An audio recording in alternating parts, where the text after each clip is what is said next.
How you doing? Um, Naturally, I want to find out whether my microphone works or not. So, if you can hear me, let me know.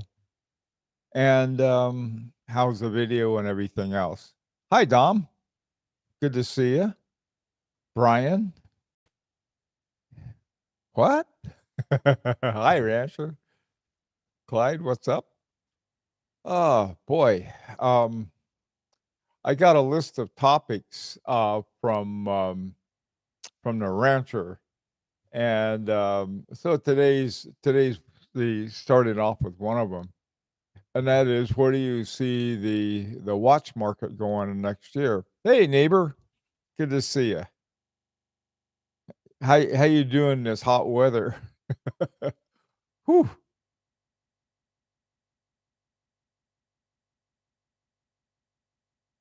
Okay. Well, let's get started. Here's sort of as I see the situation is that you had the pandemic, and there was sort of I don't know how you even I'm not even sure when it ended. It went out with a whimper rather than a bang. It sort of dwindled away between somewhere between 2021 and 2022. It was especially I know that in 2021 I think it was 2021. Uh, it was either 2021 or 2020 when we first started to try to get our project going, and we couldn't because of all kinds of things. And then we got the first LREAP project started in 2021, and they were having a whole lot of problems with getting people. And then 2022, they began to recover. In 2023, they'd recover a lot. But one of the things that happened, and I'm not sure why, but it did. Uh, First of all, brands that normally didn't like run out of stock, like Vacheron Constantin. I know some people who wanted an overseas couldn't get one because they were sold out, along with just about everything else they had. So was H. Moser. H. Moser had gone to a lot of their popular models or couldn't get them anymore. So that was an interesting thing. Also, to the prices of like FP Journe sort of went through the ceiling for some reason. I'm not sure why, but they did. And so now we're sort of like 2023. There's been more recovery. People are coming back to work and so forth. In fact, that probably started in late 2022. So sort of getting back to some kind of normal. Anyway, so so let's talk about now with 2024 coming up. What do you think? Where do you think the whole watch business is going? I got my FP Journe back from service and put on a cognac strap on it. I was surprised happily that it came back um, uh, so soon. Anyway, so let's see some ideas that you guys have about it. Hey, Watch Monkey, how you doing? Rancher, we're getting a break from the heat down here. Yeah, it all came up here, I think. Rancher. Um, hey, Big Sal. Hi, Prismatic. How you doing? Football fan. Good to see you. Okay, let's see. Clyde's got something interesting. If Swiss adopted to the pandemic the same way they did to the quartz crisis by going more exclusive and selling fewer pieces for much more money, why would they want to go back?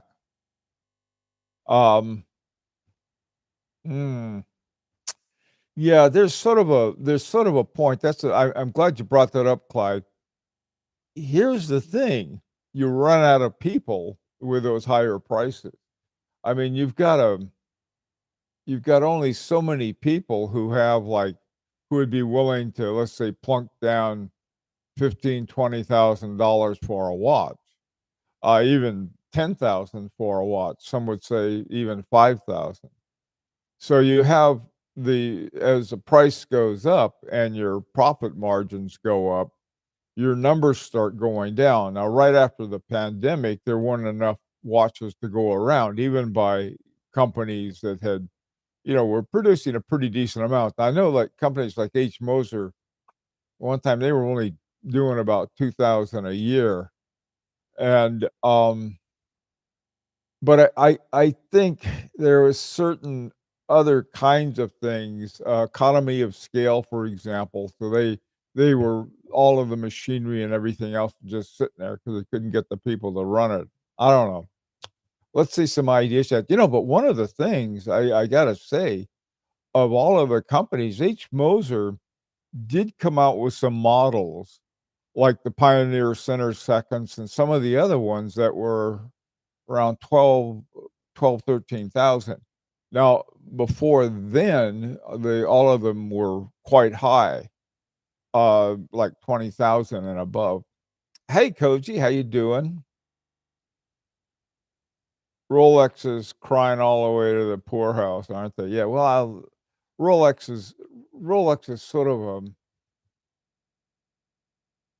Rolex is gonna make money.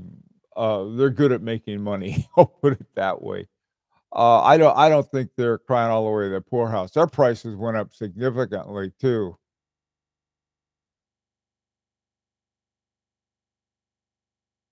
Jean Jean Jean-Claude Bieber,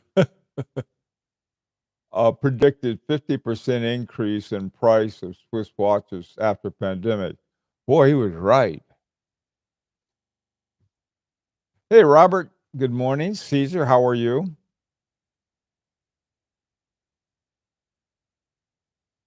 They all caught the Bieber fever. Long time no speak. How you doing, Mr. Valju? Good to see you. Um, hey, Watch Monkey. All I know is that my watch collection exploded during COVID. Maybe my watches were bored and started multiplying. I bet that's what happened. They do that there and they're screwing around right in your watch case. They blew up.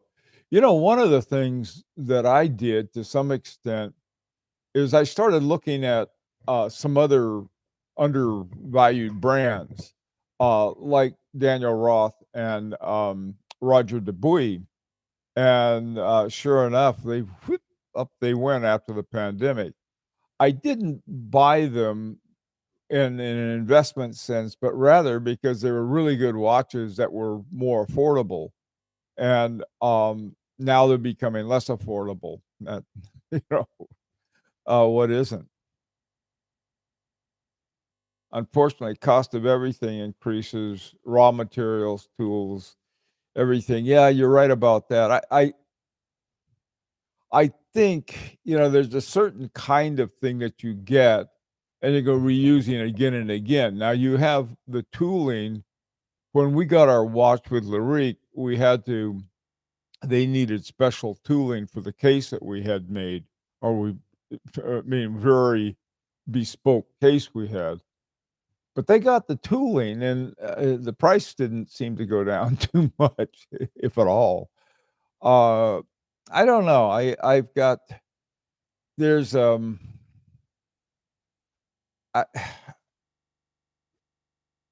I think what's gonna happen is they're gonna hit a wall. They're gonna hit a wall as far as people affordability is concerned.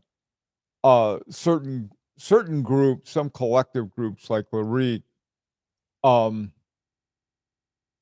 man, that's one approach, but that we are not even a blip on the radar. I mean, like, we got 100 watches a year maybe, and all bespoke. So, I mean, you have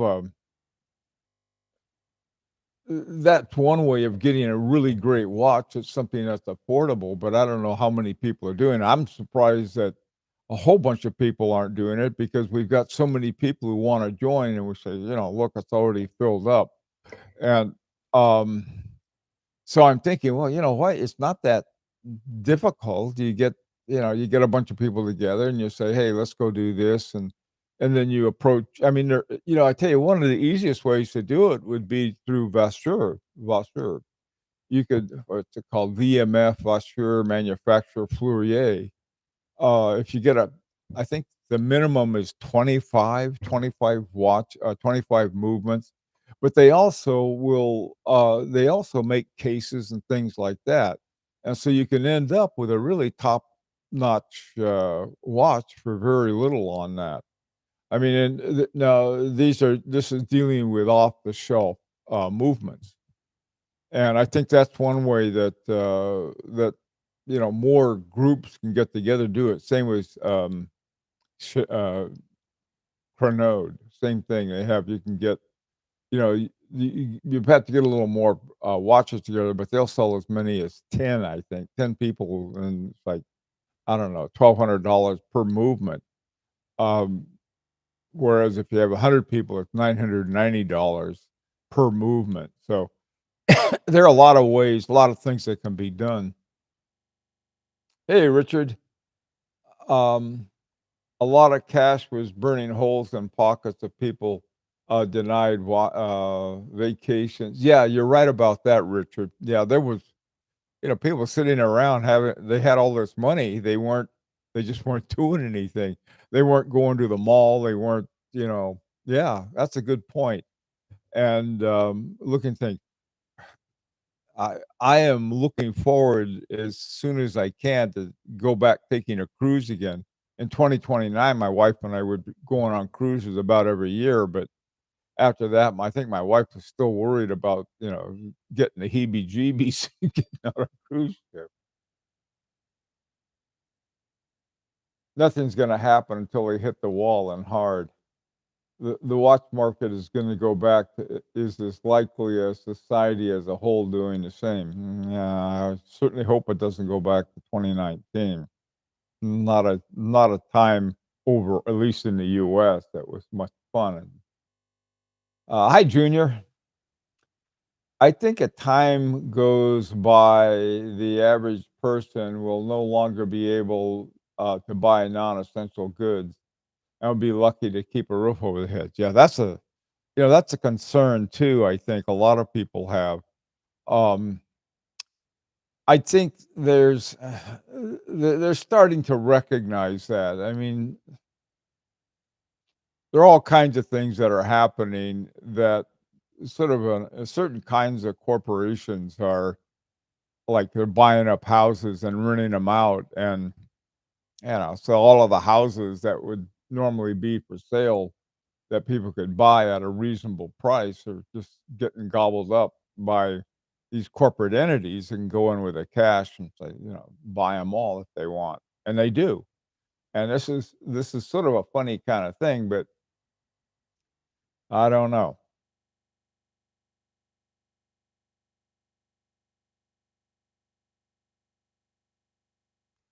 Okay. I tend to agree with Dominic on this. I think you're already getting a softening. I mean, it's like I think the point that was made by Richard was that, everybody had all this money saved up because they weren't using it. They weren't going out to dinner. They weren't doing a lot of things that people normally spend money on, and suddenly they had all this money. And then at the same time, when things were coming back, the numbers were much smaller, and so the price went up. And so I think Dominic is right. I think things are gonna settle down. I hope so anyway. Hi, Gilberto. Good to see you. Retail will shut out more customers. Secondary market will become stronger. Uh, that will happen, I think. If you can't sell something because of your pricing structure, and what happens, I think, is that a lot of companies, a lot of these big watch companies, they have some kind of formula saying, "Oh, we can't sell this for under a certain amount because it'll look bad." People expect to be able to get deals like that, and so they keep the price artificially high but if they have stock they can't sell, they'll unload it on the secondary market, and on the secondary market, they can reduce the prices significantly. Now that happened during the, Asia what was called the Asian crisis because excuse me, there was a big I mean, all of these watches were sent back from Asia, unsold because of the crackdown that they had, in China especially, and people were saying, if you went to, Bangkok or a lot of these to Singapore, the watches were just the shops were overstocked with them, and that was when I got my, Vacheron Constantin Historique Americain in 1921 because they had sent it back brand new, but it was reduced significantly, and that was how I was able to afford it, and I think, um, that may happen again. We'll see. We don't know. Um, hey, Robert. I went through the last downfall years ago. The 400K watches came back to 125K. Expect the same thing. We'll have more downside, to go. That's good to hear. That's good to know. Mr. Balju, you get great pre-owned watches at a bargain, but, it isn't the dribble the world billionaires have burned through, yeah. Well, I think you get what they call unworn. They used to call condition 0. A condition 0 watch was another name for brand new, is what it was. The same thing, it's almost unworn is also the same thing. Maybe shop worn is they've been in a store window or something, but that's about it. Hey, Caesar, I'd love to do something similar as it's difficult to get the Larique in the Larique team. I'd love to hear how to actually do it. I think I did a video that pretty much explained it. But I was thinking of doing another video on that. Say, hey, look, guys, anybody can do this. Is that we started probably at one of the least opportune times coming out of the pandemic. We were very fortunate because I think there were some companies that did need our business, and we happened to be Johnny on the spot. Not This may not be as true now, but having a bespoke watch is something we could never afford that any other way because, we're able to get watches that we're selling for over $50,000 for a lot less. The pandemic increased the disparity between the haves and have-nots. The have-nots have never been luxury watch buyers. You're right about that. In fact, even a lot of very wealthy people are could care. I mean, I don't know. You walk outside, you have you've got, like ranchers, he's got a $50,000 Urban Jurgensen, and you go walking down the street on with that, and nobody knows what it is except those who know, and it's a funny kind of thing, but most people could care less. Now, if you got a Rolex, you can, people, "Oh, you got a Rolex," la-di-da. It's a really funny thing with watches. As a collector, my god, I guess at some point I'm gonna have to figure out, well, sell them all and, give the money to the kids. Here in Vancouver, Canada, house prices have skyrocketed. 4 years ago, you could get a one-bedroom apartment for $1,300. Now it costs 2,300. You know, I tell you something else, Watch Monkey. Vancouver had a very interesting thing. There was some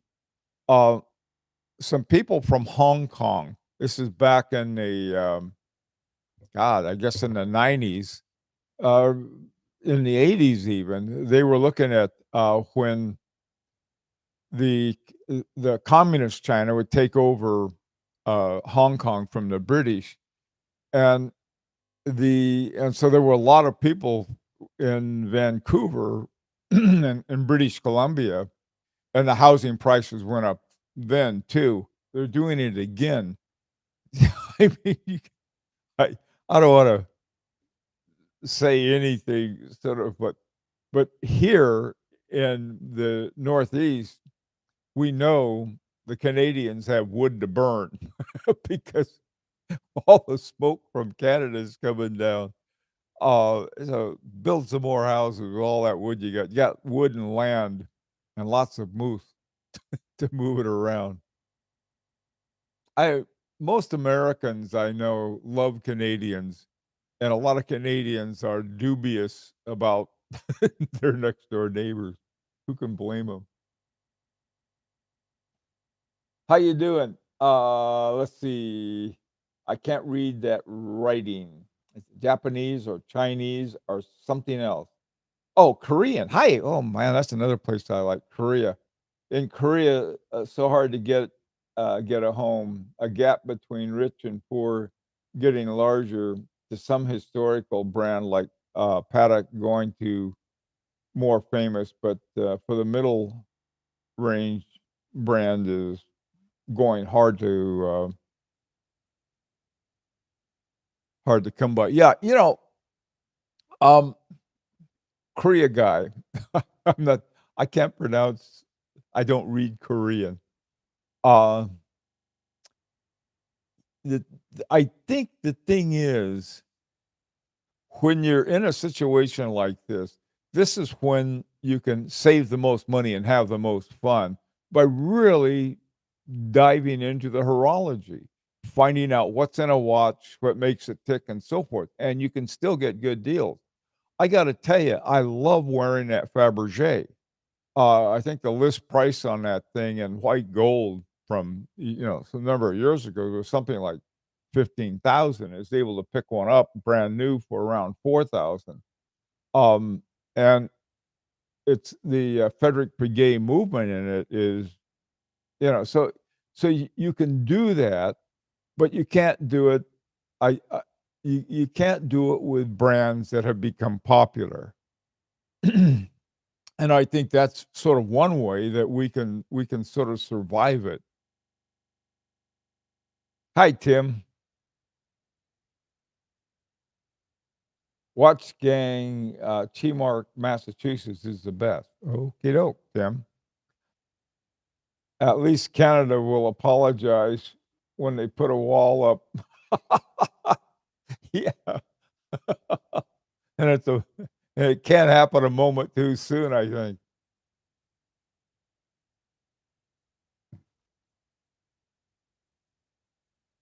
Hi, Kim. Okay, it's Kim. Thanks, Gilberto. Thank you, Kim. I hate to call you Korean guy.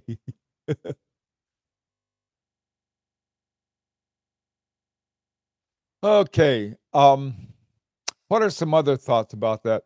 What is gonna happen, these independent brands that are coming up, the kinda guys they invite to join the AHCI, they get a lot of guys from all over the world and places that say, "Well, these guys, I bet have you can get a good deal on one of their watches." Some brand new guys, you can't. I mean, Peterman and Bidet, I think, Bidet, whatever, however you say it. Bidet sounds wrong, I believe. Anyway, those 2 young guys making watches, making beautiful watches. They cost a fortune already.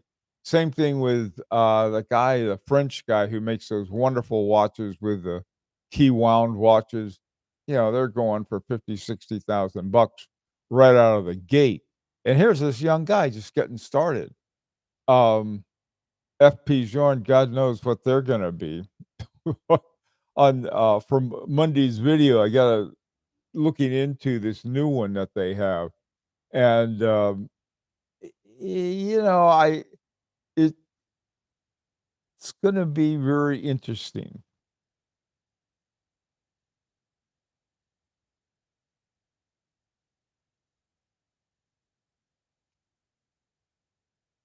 Yeah, Reachbone moving toward all of them seem to be doing that. Here's why. I mean, it sort of the guys that are getting killed in this whole thing are your retail, your guy with a watch store. Um, the problem is that you're basically paying for if you buy a watch directly from the producer. Okay, let's say FP Jorn. You go to one of his boutiques. They do have to pay the nut on the bricks and mortar shops they have, but that's just their shop. They're not paying anything for an AD basically. And so, and one of the ways, probably the best way to sell watches is online. I mean, you could be in some place like, like Bloomfield, where I live. We don't exactly have watch stores. I mean, if we want a good watch, there's certain places that we can go to get one. Um, a couple hour drive, you can get to Greenwich, and they have some good watch stores, or into New York, and you can get any one you want there. But online, it's much easier, and the more you know about a watch, the easier it is to work online. You don't, people go in and they look at a watch and they want to handle it and so on and so forth, and that's understandable. And I've done that with watches when I in different places, and I don't know how much I know how much I'm going to like this watch down the road. I like the Fabergé. I thought, well, that's a good buy. In fact, when I put a bid in for it, it was like so low, I didn't think they'd even think about it, and I got it. And so it's sort of like, well, now I'm stuck with it. So turned out to be one of the most enjoyable watches I have, and I have no idea why. It's got a solid back, and it's got sort of these italicized Roman numerals on it, but it's got this gorgeous guilloche, hand done guilloche, and in a white gold case. Keeps wonderful time. So it's a kind of funny thing that eh, who needs to go in and sort of kick the tire, so to speak. I don't know. We'll see. I got a feeling that look what happened to Barnes and Noble. Um, when I was publishing books a lot. I was writing books and with publishers, and what they would do is that before they even wrote a book or are contracted to have a book written, they'd go to Barnes and Noble or Tower Books and say, "Hey, how many of these can you handle?" And they would say, "Well, this is what we want. This is what we're looking for." And so they would go out and they'd find somebody to write their books. Now, the kind of stuff I was doing was more academic. It was um, in criminology, sociology, and then in computers, computer programming, computer applications, and things like that. But now Barnes and Noble doesn't count very much. I mean, they just they have a few stores, and what early in the early days of Amazon, when they first got started about 20 years ago, we'd go into a Barnes and Noble, get the prices, and then get it for 30% less from Amazon. And so, this kind of thing, I think if there's a way that possibly there may be a break, perhaps again it goes to the secondary market. I got a feeling is that some of these companies who are going to their own boutique, who was it? Somebody somebody said, "Oh, come to our online boutique." An online boutique to me is an oxymoron. I mean, I, it's just a web page. How can that be a boutique? But they're doing it because they got a much wider audience in, for one thing. They don't have the overhead that they have to pay for the AD. So I think that's going to be a further and further trend. Both their own boutiques, the company owned boutique. I know that FP Jorn, they got rid of some ADs. No more ADs. You can't go and and Get Your Watch. They were, I mean, like Betteridge in Greenwich is one of the stores that used to be an AD for them. Still was another one in the Greenwich area for that. So that's where I think it's going to go more so in the same way that books happen. Okay, I've been talking too much. What you got, Tim? Carl Sushi and Soul just came out with a new what? The Belvedere. The date window dial turns pretty cool. Okay. I think their brands will do whatever it takes to pull themselves up the food chain. I agree. The new methods, Dominic, new methods of manufacturing makes interesting designs. There's a manufacturing company. It's got a French name that I would mangle, so I won't even try to pronounce it. That's owned by Festina, and Festina is a Spanish. Hang on, let me see if I can find it. Um,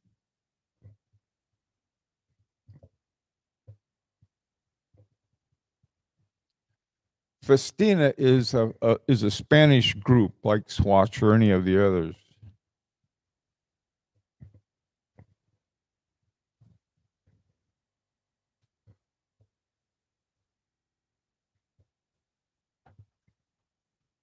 Okay, there's this company called MHVJ, Manufacture Horlogerie Vallée de Joux. Now, this is Soprod is owned by Festina, and uh, Festina owns some other stuff. But one of the things I think was this um, manufacturer MHVJ. Now, what they have, and this is in relating to the manufacturing thing, they do the whole thing with a some smart computer. And what they had taken, they bought Technotime, which was a movement maker. I think they may have been Danish, but I'm not positive. Anyway, Technotime, they bought Technotime, and so apparently, I guess I don't know, maybe they didn't have all the tooling from them or whatever it was. But what they did is that they now had some movements that they could, that were their movements now, and so what they had was MHVJ would their computer could check out whatever movement they had, and then make one like it. This is very, very, very interesting, kind of thing. So that's just going back to that. Now, here they can solve one of the problems. Right now, when Larique is working with, everything is done by hand. You've got these little bitty companies that make the different parts, the gearing, the plates, the bridges, and so on and so forth, to the specs that Agenor gives them, and then they do them up and send them in. On the other hand, when you have something like MHVJ with this smart tech doing all of this stuff, man, it's going, okay, looks like I got the notice. My time is up. The time's up, guys. Hey, listen, I want to thank everybody for getting up so early. This is a cool time of day for us, and so I'm going to go out and try to get some walking in before it gets really hot. This afternoon, we'll be talking about one of the other topics. Probably I'll go to the list that the rancher gave me and see what we got there. Anyway, everyone, take care, stay cool, hydrate, and see you at 4 maybe. Take care.